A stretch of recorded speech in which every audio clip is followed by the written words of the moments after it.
الحمد لله نحمده ونستعينه ونستغفره ونؤمن به ونتوكل عليه ونعوذ بالله من شرور أنفسنا ومن سيئات أعمالنا من يهده الله فلا مضل له ومن يضلله فلا هادي له ونشهد أن لا إله إلا الله وحده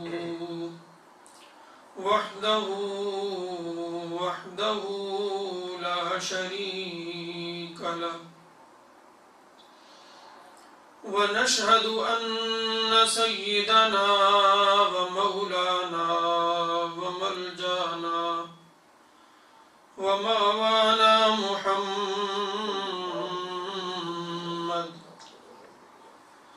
صلى الله تعالى عليه وسلم قال الله تبارك وتعالى في كلامه المجيد أعوذ بالله من الشيطان الرجيم بسم الله الرحمن الرحيم أفتؤمنون ببعض الكتاب وتكفرون ببعض صدق الله مولانا العظيم وبلغنا رسوله النبي الكريم الأمين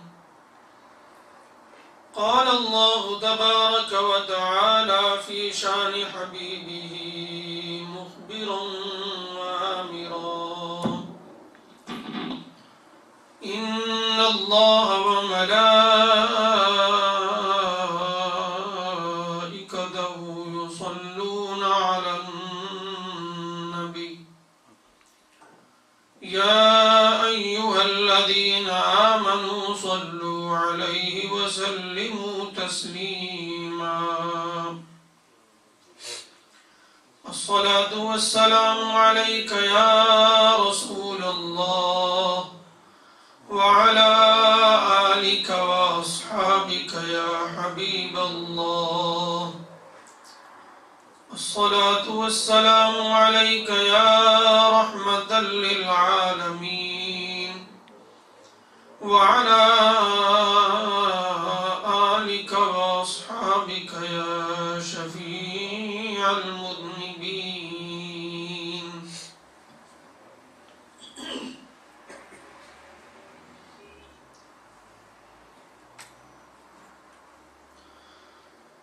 رخ مصطفیٰ ہے وہ آئینہ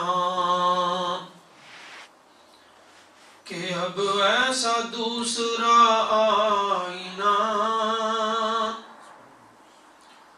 رخ مصطفیٰ ہے وہ آئینہ کہ اب ایسا دوسرا آئینہ رخ مصطفیٰ ہے وہ آئینہ کہ ایسا دوسرا آئینہ نہ کسی کے بزم خیال میں نہ دکان آئینہ ساز میں نہ کسی کی بزم خیال میں نہ دکان آئینہ ساز میں مختصر حمد و ثنا کے بعد نہایت ہی واجب الاحترام معزز سامعین کرام، پچھلے جمعے ہم نے ایک مسئلے پر گفتگو کا آغاز کیا تھا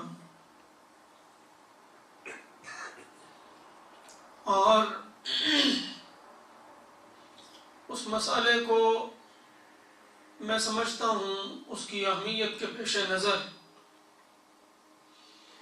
کہ نامکمل چھوڑ دینے سے وہ جو کچھ پہلے بیان ہو چکا ہے وہ معلومات جو ہیں وہ ادھوری ہیں، اور اس کو اگر نامکمل چھوڑ دیا جائے تو بات پوری طریقے سے ذہن میں بیٹھتی نہیں ہے اور سمجھ میں آتی نہیں ہے۔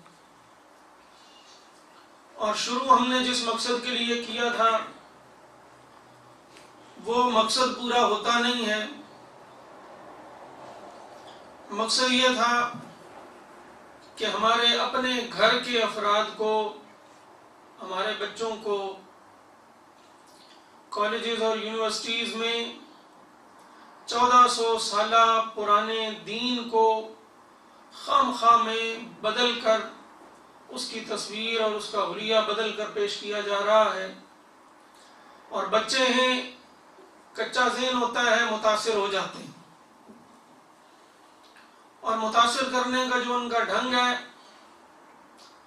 وہ بھی بڑا عجیب و غریب ہے،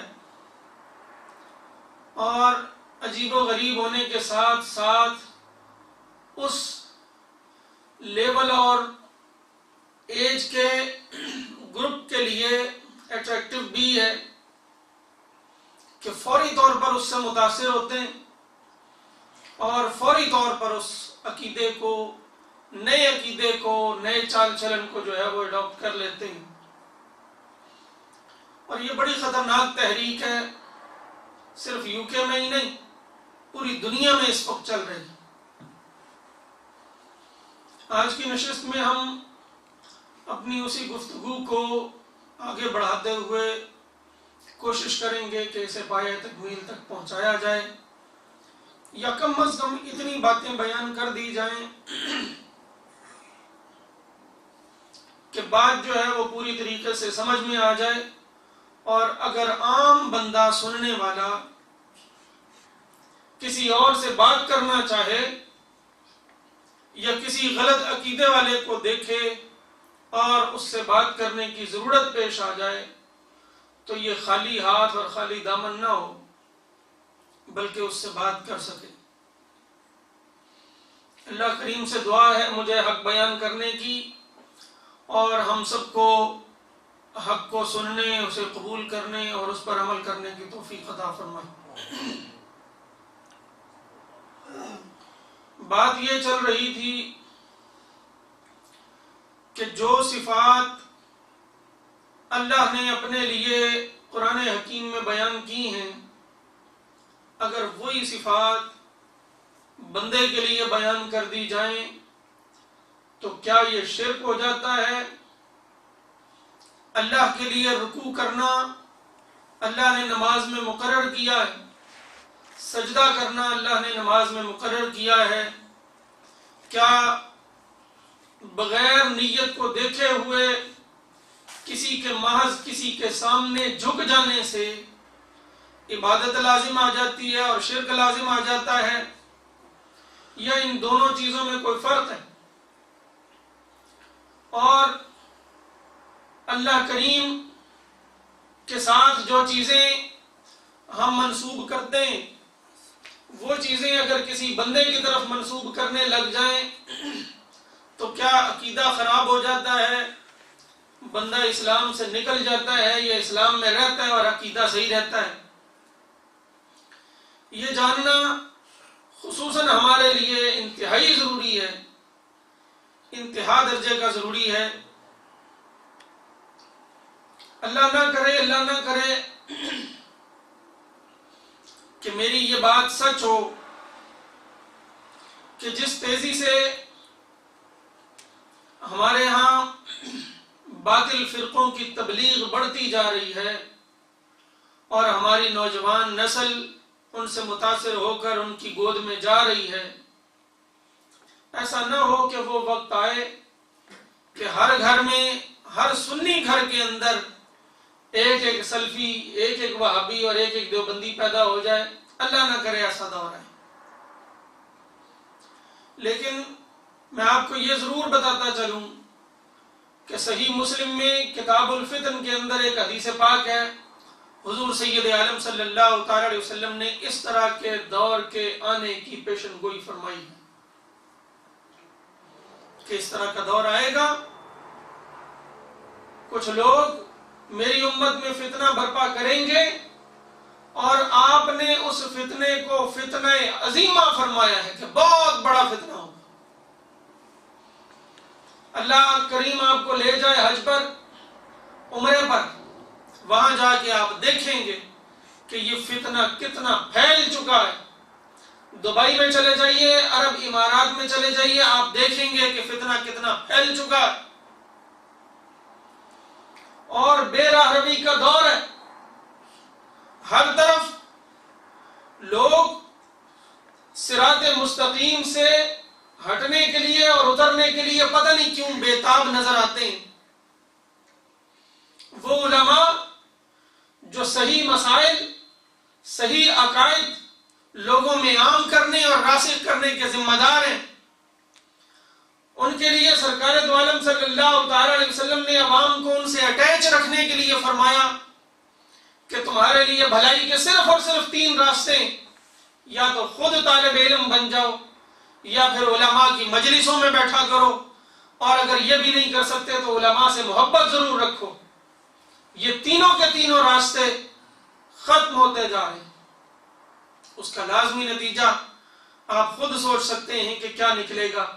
علماء سے اٹیچمنٹ نہیں رہے گی، دلوں میں ان کے لیے قدر، منزلت، عزت و عظمت اور توقیر نہیں رہے گی، تو آہستہ آہستہ لوگ دین سے دور ہوتے چلے جائیں گے، دین کے مسائل کا علم نہیں ہوگا، نمازیں پڑھیں گے تو غلط پڑھیں گے، روزے رکھیں گے تو بالکل عجیب و غریب ان کی تشریح کریں گے۔ عقیدے کا عالم یہ ہوگا کہ بعض ممالک میں آج بھی ہم دیکھتے ہیں کہ ما سوائے لا الہ الا اللہ محمد الرسول اللہ صلی اللہ تعالی علیہ وسلم کے اسلام کے بارے میں کچھ نہیں جانتے، کچھ بھی نہیں جانتے۔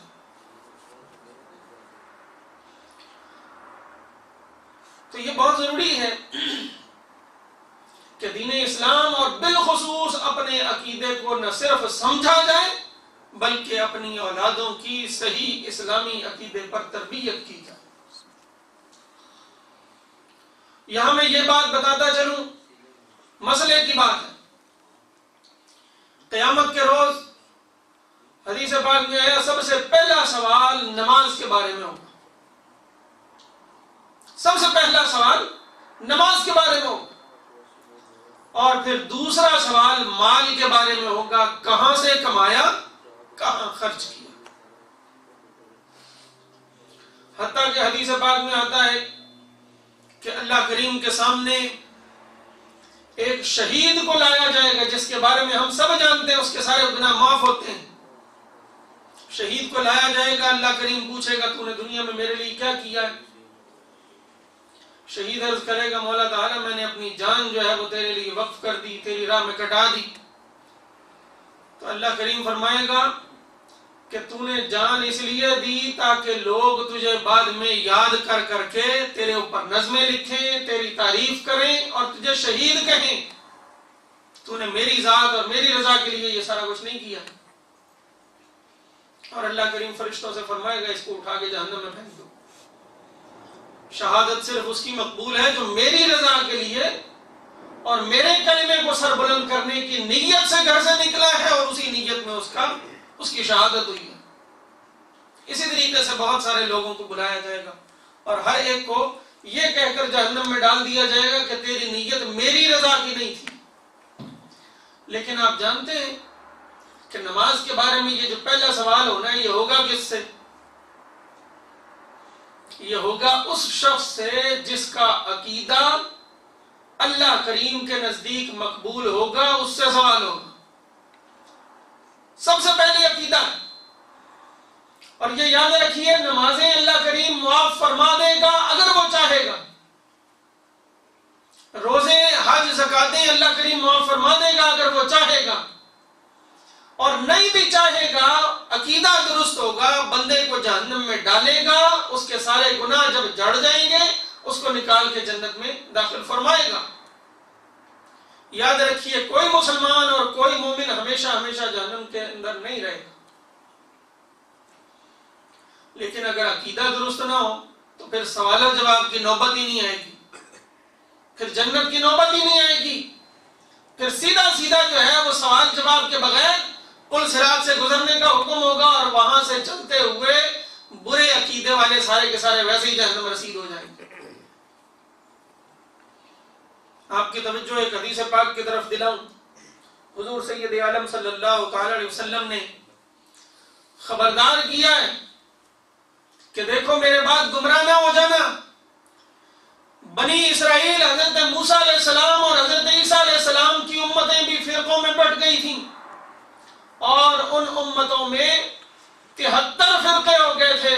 تم یاد رکھو کہ میری امت میں ان امتوں میں 72 فرقے تھے اور میری امت میں 73 فرقے ہوں گے۔ صحابہ کرام نے عرض کی یا رسول اللہ ہم کس فرقے سے تعلق رکھیں؟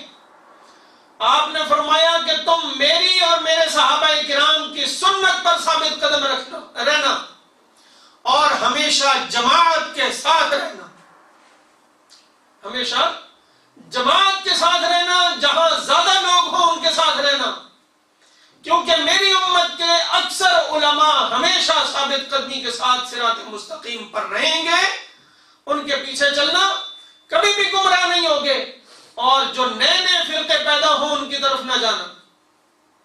اور دوسرا، میری اور میرے صحابہ کرام کی سنت پر مضبوطی سے قائم رہنا، اسی کا نام کیا ہے؟ اہل سنت و جماعت، سنت والے اور جماعت کو لازم پکڑنے والے۔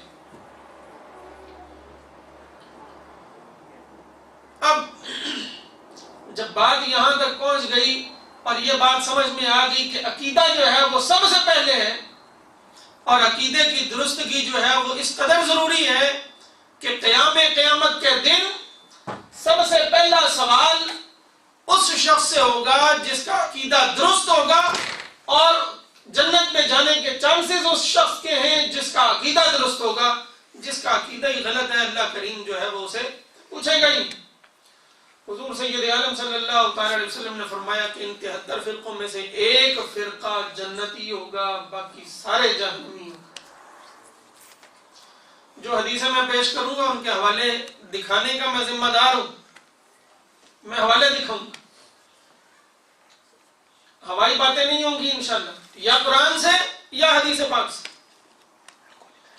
آپ نے فرمایا کہ صرف ایک فرقہ جنت میں جائے گا، باقی سارے کے سارے جہنمی ہوں گے۔ اب آئیے ہم اپنی گفتگو کا آغاز کرتے ہیں وہیں سے جہاں سے ہم نے اپنی گفتگو چھوڑی تھی۔ اللہ کی بھی صفات ہیں اور بندوں کی بھی صفات ہوتی ہیں۔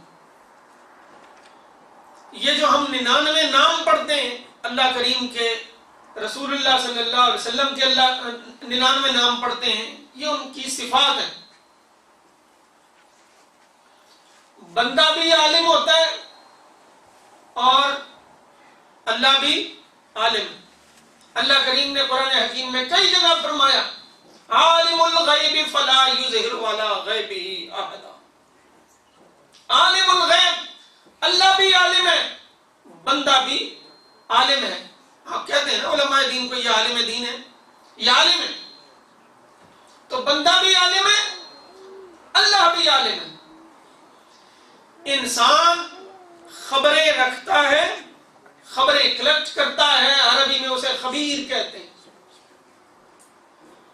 خبر رکھنے والے کو، ہر شے کی خبر رکھنے والا یا بہت ساری خبریں رکھنے والے کو خبیر کہتے ہیں۔ یہی وجہ آپ نے بہت دفعہ سنا ہوگا، اسی خبیر سے مخبر ہے، جو خبریں دے، پولیس کو لا لا کے خبریں دیتے ہیں نا، اس کو مخبر کہتے ہیں۔ تو خبیر بندہ بھی ہے اور اللہ بھی ہے۔ بصیر دیکھنے والا بندہ بھی ہے اور اللہ کریم بھی بصیر ہے۔ سننے والا سامع، تراویح میں سننے والا سامع کہلاتا ہے، سننے والا، اور سمیع بندہ بھی ہے، اللہ بھی ہے۔ رحیم بندہ بھی ہے، اللہ بھی ہے۔ عزیز غالب، غلبہ پا جانے والا، تو بہت سارے لوگ ہوتے ہیں، ایک بندہ جو ہے وہ 10 پر بھاری ہوتا ہے، تو اس کو کہہ سکتے ہیں بھئی عزیز ہے. تو عزیز بندہ بھی ہے اور اللہ بھی ہے. قاسم تقسیم کرنے والا اللہ بھی ہے، بندہ بھی ہے. معطی عطا کرنے والا اللہ بھی ہے اور بندہ بھی. اللہ کریم قرآن حکیم میں ارشاد فرماتا ہے الا ان اغناهم اللہ ورسولہ، مگر وہ لوگ اس سے مستثنا ہیں جن کو اللہ اور اس کا رسول عطا فرما کر امیر کر دے. تو رزق کون دیتا ہے؟ اللہ. اللہ کریم کیا فرماتا ہے کہ میرا محبوب بھی انسانوں کو غنی اور امیر کرتا ہے. رزق دینا اللہ نے، لیکن نسبت محبوب کریم صلی اللہ تعالی علیہ وسلم کی طرف کر کے مسئلہ سمجھایا ہے کہ کسی بندے کی طرف خدائی صفت کی نسبت ہو جائے تو شرک لازم نہیں آتا ہے. فرق کیا ہوتا ہے؟ اللہ تعالیٰ کی ساری صفات قدیم ہیں، ان کی کوئی ابتدا نہیں ہے. کہیں کہ فلاں سن میں اللہ تعالیٰ سمیع بنا تھا، فلاں سن میں اللہ تعالیٰ خبیر بنا تھا، اس سے پہلے خبیر نہیں تھا. نہیں،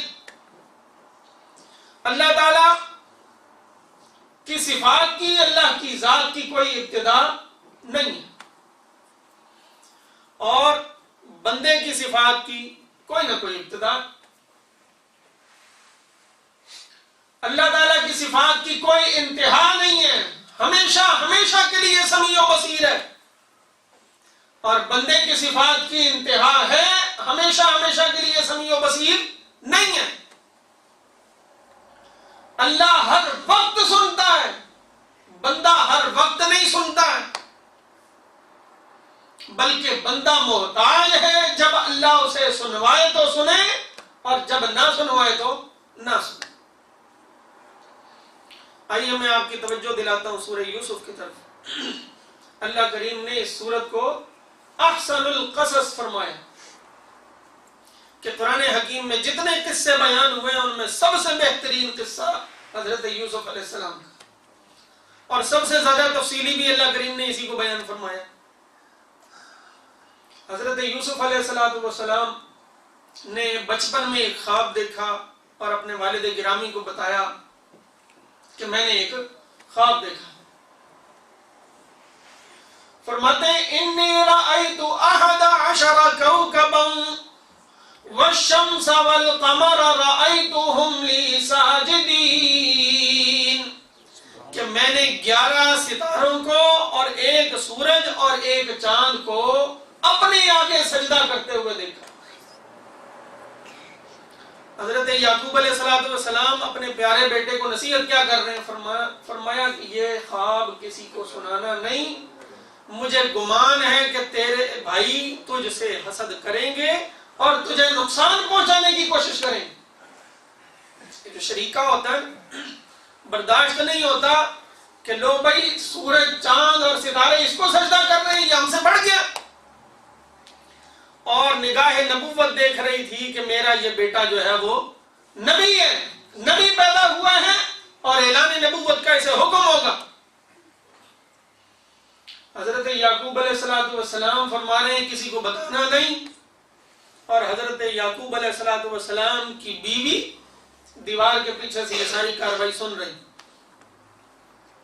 اب اس وقت حضرت یعقوب علیہ السلام باوجود اس کے کہ اللہ کے نور سے دیکھتے ہیں، اللہ کے نور سے سنتے ہیں، لیکن اپنی اس بیوی کی کاروائی سے واقف نہیں ہے کہ اس نے سن لیا ہے. تو اب اس کا کیا کہا جائے کہ انبیاء جو ہیں وہ ناقص ہوتے ہیں، معلومات ناقص ہوتی ہے؟ نہیں، اللہ کریم نے اپنی حکمت ہمیشہ پوری کرنی ہوتی ہے. بعض اوقات وہ کسی نبی کی توجہ تھوڑی دیر کے لیے اس واقعے سے ہٹا لیتا ہے، اپنے ولی کی توجہ تھوڑی دیر کے لیے اس واقعے سے ہٹا لیتا ہے تاکہ اللہ کی مشیت جو ہے وہ پوری ہو جائے. چنانچہ انہوں نے نہیں سنا. تو بات کیا ہو رہی تھی کہ اللہ کی صفات قدیم ہیں، بندے کی صفات پیدا شدہ ہیں. اللہ کو یہ طاقتیں کسی نے دی نہیں ہیں، اس کی اپنی اور ذاتی ہیں. بندے کی یہ ساری کی ساری طاقتیں اس کی ذاتی نہیں ہیں بلکہ اللہ کی عطا سے، اور اللہ کو تمام معلومات اور تمام صفات اللہ کی ہر وقت ہیں، بندے کی ہر وقت نہیں ہوتی۔ اللہ کی صفات مخلوق نہیں ہے، بندے کی صفات مخلوق ہیں۔ بتائیے اتنے فرقوں کے بعد برابری کا کوئی سوال پیدا ہوتا ہے؟ میں جو کہہ دوں کہ نبی کریم صلی اللہ تعالی علیہ وسلم سمیع و بصیر ہیں تو کیا شرک ہو جاتا ہے؟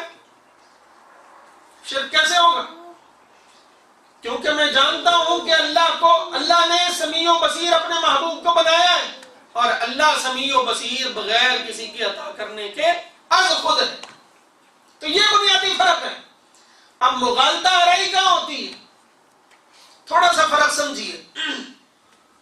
شفا کون دیتا ہے؟ اللہ کریم کی ذات۔ حضرت ابراہیم علیہ السلام کا قول اللہ کریم نے کوٹ کیا قرآن حکیم میں کہ حضرت ابراہیم علیہ السلام فرماتے ہیں وَإِذَا مَرِضْتُ فَهُوَ يَشْفِينِ، کہ جب میں مریض ہو جاتا ہوں، بیمار ہو جاتا ہوں تو مولا تعالیٰ تو مجھے شفا عطا فرماتا ہے، تو مجھے شفا عطا فرماتا ہے۔ تو عقیدہ کیا ہوا کہ شفا عطا فرمانے والا اللہ ہے۔ اور ہم کیا کہتے ہیں؟ کبھی کبھی شفا کی نسبت ہم ڈاکٹر کی طرف اور حکیم کی طرف کرتے ہیں، وہ فلاں بندے کے ہاتھ میں بڑی شفا، فلاں بندے کے پاس، ڈاکٹر کے پاس ہم شفا کے حصول کے لیے جاتے ہیں، شفا لینے کے لیے ڈاکٹر کے پاس جاتے ہیں۔ وہاں پر آج تک کسی نے شرک کا فتویٰ نہیں لگایا۔ شفا کے حصول کے لیے ڈاکٹر کے پاس چلے جاؤ تو شرک نہیں ہے، اور کوئی اور چیز مانگنے کے لیے محبوب کریم کی بارگاہ میں چلے جاؤ تو شرک ہو جاتا ہے۔ کیوں؟ کیا ڈاکٹر کو شفا دینے کی صلاحیت اللہ نے نہیں دی ہے؟ بتائیے، ڈاکٹر کو شفا دینے کی صلاحیت اللہ نے نہیں دی ہے، اور ادھر محبوب کریم کو وہ چیز عطا کرنے کی صلاحیت اللہ نے نہیں دی۔ جب دونوں کو ایک صلاحیت دینے والا اللہ ہے تو ایک طرف شرک لازم کیوں آ رہا ہے اور ایک طرف شرک لازم کیوں نہیں آتا؟ اس بڑی موٹی سی بات کو میں ایک اور مثال سے جو قرآن حکیم میں ہے سمجھاتا ہوں۔ آپ نے یہ بات سنی ہوگی اکثر بد مذہبوں سے کہ غیب کا علم صرف اللہ کو ہے اور کسی کو نہیں۔ یہ یقین جانیے صرف اور صرف ایک مغالطہ آرائی، غلط فہمی اور ڈھکوسلا ہے، اس کے علاوہ کچھ نہیں ہے۔ قرآن حکیم میں اللہ کریم ارشاد فرماتا ہے یُسَبِّحُ لَهُ مَا فِي السَّمَاوَاتِ وَالْأَرْضِ يَعْلَمُ مَا بَيْنَ أَيْدِيهِمْ وَمَا خَلْفَهُمْ، اللہ کریم جو کچھ سامنے ہے اس کو بھی جانتا ہے، جو کچھ پیچھے ہے اس کو بھی جانتا ہے۔ ایک اور جگہ ارشاد فرمایا عالم الغیب والشہادۃ، اللہ کریم غیب کو بھی جانتا ہے اور جو کچھ حاضر ہے اس کو بھی جانتا ہے۔ تو اس پر تو شرک کا فتویٰ کسی کو کہہ دیا جائے کہ وہ غیب جانتا ہے۔ اللہ نے اپنی صفت کیا بیان کی ہے؟ اللہ غیب بھی جانتا ہے اور جو کچھ حاضر ہے اس کو بھی جانتا ہے۔ تو حاضر کو جاننا کس کی صفت ہوئی؟ اللہ کی۔ ہم لوگ بھی جانتے ہیں یا نہیں؟ جو کچھ یہاں حاضر ہے ہم سارے ایک دوسرے کو دیکھ بھی رہے ہیں اور ایک دوسرے کی حرکات سے بھی واقف ہیں۔ تو جو کچھ حاضر ہے اس کو جاننے پر کوئی شخص آج تک شرک کا فتویٰ نہیں لگا سکا۔ میری مغالطہ رہی۔ اللہ کریم فرماتے ہیں کہ اللہ غیب بھی جانتا ہے اور حاضر بھی جانتا ہے، تو غیب کے لیے تو کہہ دیا کہ یہ شرک لازم آتا ہے، اور حاضر کے لیے وہ اللہ کی صفت نہیں ہے۔ اللہ کی صفت جو ہے وہ بندے میں ثابت کر رہے ہو۔ تو بات یہ ہے کہ صفات اللہ کی ہوتی ہیں، بندے کو اختیار اللہ کریم عطا فرماتا ہے، اور اللہ کریم کے دیے ہوئے اختیار سے بندہ جو ہے وہ بعض چیزوں پر قدرت حاصل کر لیتا ہے اور ان میں تصرف کرتا ہے۔ ایک دنیاوی مثال سے جو ہمارے ہاں یوکے میں بہت زیادہ ہے خصوصیت کے ساتھ، ہم لوگ پریشان بھی ہوتے ہیں. آپ نے یقیناً دیکھا ہوگا بہت سارے لوگوں پر جنات کا غلبہ ہو جاتا ہے. ہم اپنی زبان میں کہتے ہیں جن چڑھ گئے, باردش آ گئی, سایہ ہو گیا, آسیب ہو گیا. اب وہاں کیا ہوتا ہے؟ جن جو ہے کھاتا زیادہ ہے, تو جس شخص کو جن ہر وقت مسلط رہتا ہے اس شخص کو کھلانے پر آؤ تو 40 روٹیاں کھاتے. جن جو ہے وہ دور سے سن لیتا ہے. یہ بندہ جس کو جن چڑھے ہوئے ہوتے ہیں بہت دور سے سن لیتا ہے. جن بہت دور تک, انسانوں سے زیادہ دور تک دیکھتا ہے. جس شخص کو جن چڑھے ہوتے ہیں یہ بہت دور تک دیکھتا ہے. ایک انسان تڑپ رہا ہو تو اس کو سنبھالنے کے لیے 2 بندے کافی ہوتے ہیں, اور جس کو جن چڑھا ہوا ہو اس کو 5 6 بندے قابو نہیں کر پاتے. جسم کس کا ہوتا ہے؟ انسان کا. بیچ میں قوت کس کی کام کر رہی ہوتی ہے؟ جن کی. کان کس کے ہوتے ہیں؟ انسان کے. سن کون رہا ہوتا ہے؟ جن سن رہا ہوتا ہے. پیٹ انسان کا ہوتا ہے, حلق انسان کا, اور منہ انسان کا ہوتا ہے. کھا جن رہا ہوتا ہے. آنکھ انسان کی ہوتی ہے, اور بیچ میں قوت جو ہے وہ جن کی کام کر رہی ہوتی ہے. یہ وہ چیز ہے جو ہر بندے کو ظاہر اور کھلی آنکھوں سے نظر آتی. نبی کریم صلی اللہ تعالی علیہ وسلم نے اللہ کے لیے یہ چیز ثابت کی کہ جنات نہیں, اللہ کریم کی صفات انسان کی صفات پر بعض اوقات غلبہ کر لیتی ہیں. بعض اوقات غلبہ کر لیتی ہیں, جیسے جن کی صفات انسان کی صفات پر غلبہ کر لیتی ہیں. تو اس میں استبعاد کیا ہے؟ جن کی صفات انسان کی صفات پر غالب ہو سکتی ہیں, اللہ کی صفات انسان کی صفات پر غالب نہیں ہو سکتی؟ بالکل ہو سکتی. اور اللہ کریم نے خود ارشاد فرمایا یتقرب الی عبدی بالنوافل, کہ میرا بندہ میرا قرب خاص نفلی عبادات کے ذریعے سے حاصل کر لیتا ہے. کنت یدہ الذی یبطش بہا, پھر میں اس کا ہاتھ ہو جاتا ہوں جس سے وہ پکڑتا ہے.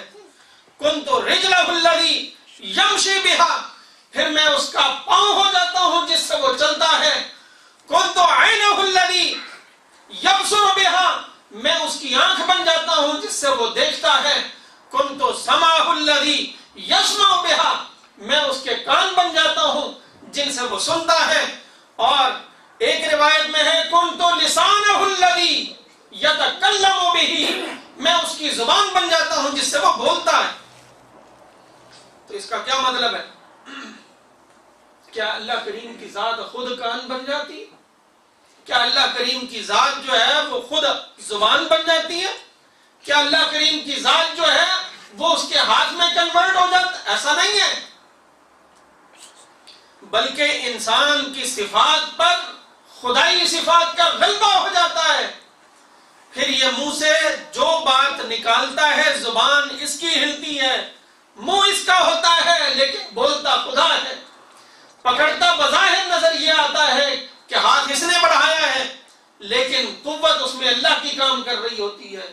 بظاہر چلتا ہوا یہ نظر آتا ہے, لیکن قوت جو ہے وہ اللہ کی کام کر رہی ہوتی ہے. دیکھتا بظاہر آنکھ اس کی استعمال ہو رہی ہوتی ہے, اور قوت اللہ کی کام کر رہی ہوتی ہے. اور یہ تو وہ خبر ہے, یہ حدیث پاک میں آپ کو حوالہ دیتا چلوں. بخاری شریف کے اندر یہ حدیث پاک موجود ہے. بخاری شریف کے علاوہ 26 احادیث کی کتابوں میں یہ حدیث پاک موجود ہے. حدیث قدسی. تمام بڑے بڑے محدثین نے اس حدیث پاک کو نقل کیا. اب یہ صفات کا غلبہ جو ہے اس کا طریقہ کیا ہوتا ہے؟ دنیاوی طور پر ہم دیکھتے ہیں, بعض بزرگوں نے مثال دی ہے.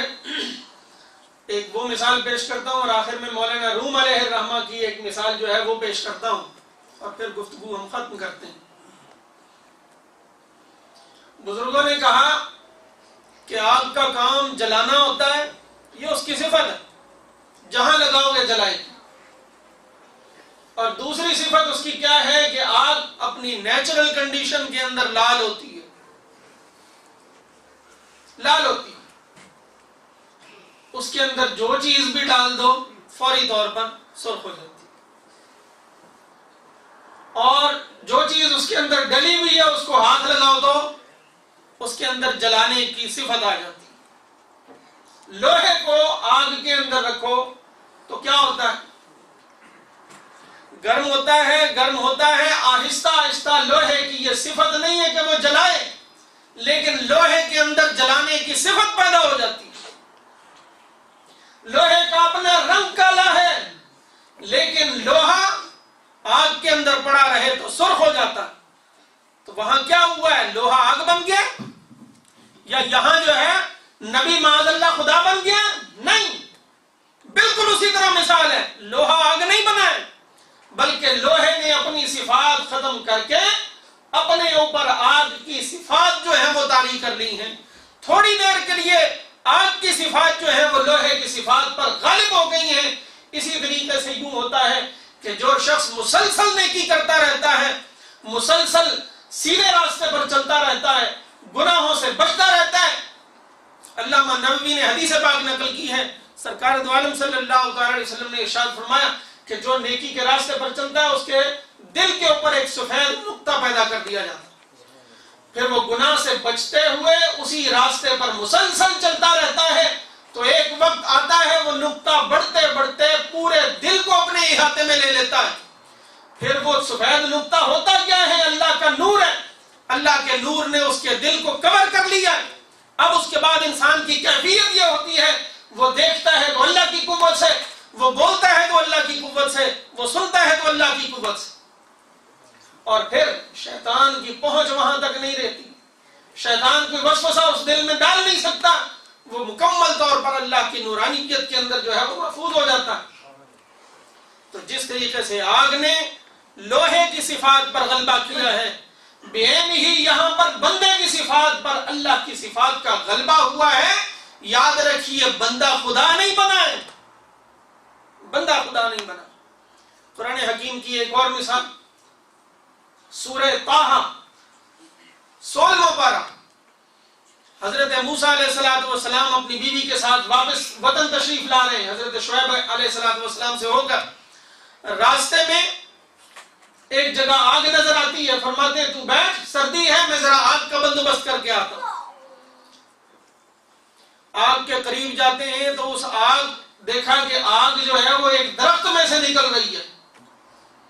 ذرا قریب ہوئے تو اس درخت اور آگ میں سے آواز آتی ہے، فَخْلَعْنَ عَلَيْكَ إِنَّكَ بِالْوَادِ الْمُقَدَّسِ طُوًى، اپنی جوتیاں اتار دیجئے، آپ مقدس وادی طویٰ میں۔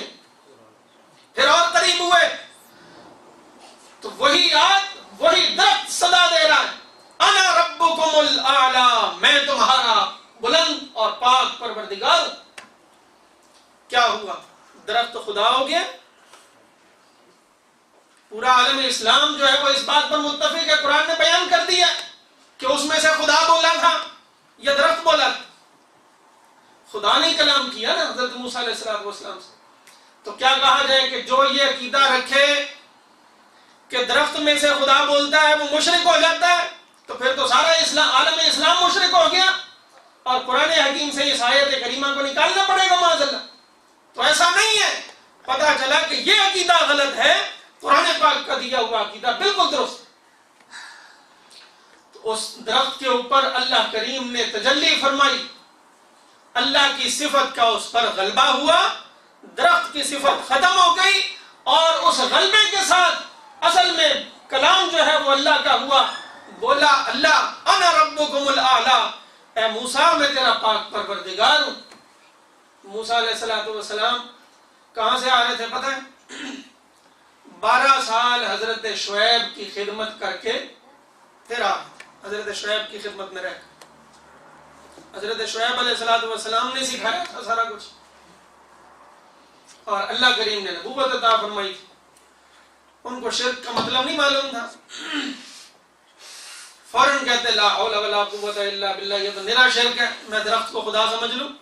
نہیں، بلکہ اللہ کی صفات کا غلبہ درختوں پر ہو سکتا ہے تو پھر انسانوں پر بدرجہ اولا ہو سکتا ہے، انسانوں پر بدرجہ اولا ہو سکتا ہے۔ چنانچہ نبی کریم صلی اللہ تعالی علیہ وسلم فرماتے ہیں کہ انسانی صفات پر اللہ کریم کا یوں غلبہ ہوتا ہے کہ بظاہر اعضاء جو ہیں وہ انسان کے کام کر رہے ہوتے ہیں اور غلبہ جو ہے وہ اللہ کی صفات کا ہوتا ہے۔ اور مولانا روم کی جو میں نے مثال کہا تھا وہ بتاؤں، مولانا روم نے اس مسئلے کو پیچھے سمجھایا ہے اور سمجھا کہ آخر میں خلاصہ اور نتیجے کے طور پر ایک بڑی پیاری بات ارشاد فرماتے ہیں۔ اب مولانا روم وہ شخص ہیں کہ پوری عالم اسلام کے تمام اولیاء کرام، بزرگان دین، اولیاء ملت، مشائخ کرام ان کی کتاب کو فارسی زبان کا قرآن کہتے ہیں۔ مثنوی مولانا روم کو فارسی زبان کا قرآن کہا جاتا ہے۔ مثنوی شریف میں فرماتے ہیں حضور سید عالم صلی اللہ تعالی علیہ وسلم کی صفات بیان کرتے ہوئے آپ کی تعریف میں کیا فرماتے ہیں؟ فرماتے ہیں گفتائے اللہ بود گرچہ از حلقوم عبداللہ بود، کہ اللہ نے محبوب کریم کی ذات میں حلول نہیں کیا ہے۔ حلول کرنے والا عقیدہ ہندوؤں کا ہے، لیکن محبوب کریم صلی اللہ تعالی علیہ وسلم کی اپنی صفات ہیں ہی نہیں۔ در حقیقت آپ کے سارے وجود میں اللہ کی صفات جاری و ساری ہے، اللہ کی صفات کا غلبہ ہے۔ چنانچہ آپ جو ارشاد فرماتے ہیں گفتائے اللہ بابت، ان کا کہا ہوا در حقیقت اللہ کا کہا ہوا ہوتا ہے۔ گرچہ از حلقوم عبداللہ بابت، اگرچہ سامنے دکھنے میں وہ اللہ کے بندے کے حلق سے نکلتا ہوا محسوس ہو رہا ہوتا ہے۔